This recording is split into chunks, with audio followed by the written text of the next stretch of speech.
नमस्कार मंडळी, नगरी ठसका या चॅनलमध्ये आज आपण साबुदाण्याच्या खिचडीची रेसिपी बघणार आहोत। एकदम मऊसूत सॉफ्ट आणि एकदम अशी मोकळी अशी ही खिचडी होते तुम्ही जर का या पद्धतीने केलीत तर चला आपण व्हिडिओला सुरुवात करूया। अतिशय साधी सोपी रेसिपी आहे, खायला सुद्धा खूप टेस्टी लागते आणि त्याच्याबरोबर जर का दही असेल मग तर अजूनच छान लागते। आता आपण त्यासाठी लागणारे साहित्य बघूया। इथे मी 4 मिरच्या घेतलेल्या आहेत हिरव्या, त्या मधून अशा कट करून घेतलेत जेणेकरून तेलामध्ये टाकल्यावरती त्या मिरच्या उडणार नाहीत।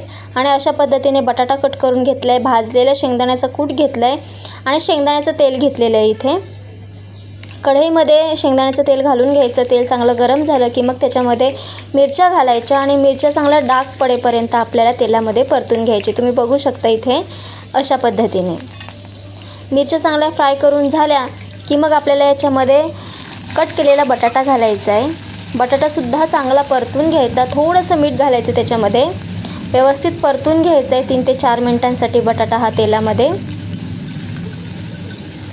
बटाटा चांगला परतून झालं की मग त्याच्यावरती झाकण ठेवायचं आणि हा बटाटा चांगला असा शिजवून घ्यायचा आपल्याला। तुम्ही बघू शकता इथे बटाटासुद्धा चांगला लाल झालेला आहे आणि एकदा चेक करून बघायचं की बटाटा व्यवस्थित शिजला की नाही ते। मी इथे अशा पळीच्या सहाय्याने मी इथे बटाटा शिजला आहे काय ते बघते। तुम्ही बघू शकता इथे बटाटा शिजलेला आहे। त्यानंतर काय करायचं, याच्यामध्ये भिजवलेले साबुदाणे घालायचे। मी रात्री पाण्यामध्ये भिजायला घातले होते साबुदाणे, सकाळपर्यंत छान असे फुलले जातात आणि भिजले जातात। साबुदाणे घातले की मग त्याच्यामध्ये भाजलेल्या दाण्याचा कूट घालायचे।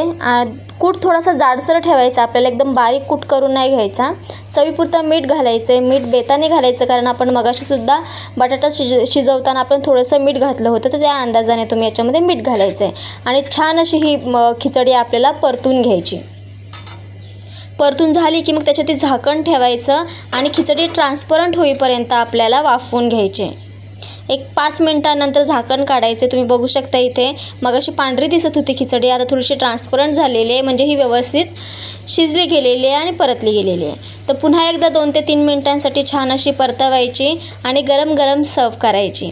तुम्ही ही नक्की ट्राय करून बघा आणि अजून जर का आपल्या नगरी ठसका या चॅनलला तुम्ही सबस्क्राईब केलं नसेल तर सबस्क्राईब करा आणि व्हिडिओ आवडला असेल तर लाईक करा। थँक्यू।